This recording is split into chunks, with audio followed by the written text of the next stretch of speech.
Here's how to fix Windows Security blank screen in Windows 11. First, open the Start menu and search for Windows Security. Once you find the application, right-click it and select App Settings. In the application settings, scroll down until you find the Terminate option and click it to close the app completely.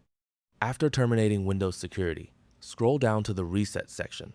Start by selecting Repair and wait for Windows to finish the process.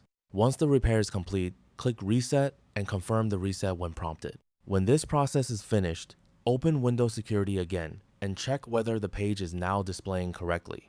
If the screen is still blank, move on to the next solution. Open the Start menu and launch Settings.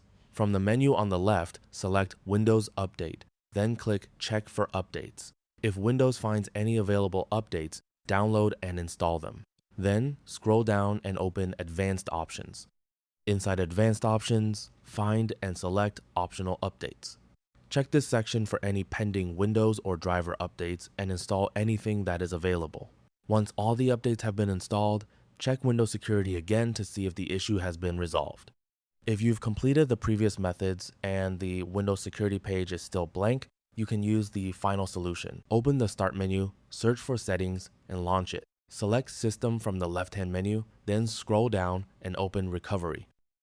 Find the Reset This PC option and click Reset. Windows will give you two choices: Keep My Files or Remove Everything.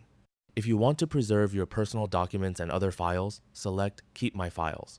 On the next screen, you'll be asked how you want to reinstall Windows. Choose Cloud Download.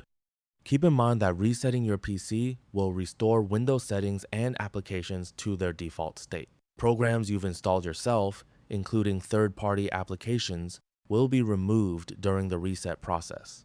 Because of this, you should only use this option if the previous troubleshooting methods haven't resolved the problem. Once you've reviewed the reset options, click Next and follow the instructions provided by Windows to complete the process. After the reset is finished, the Windows Security page should be working normally again. And that's it. That's all for this video. Thanks.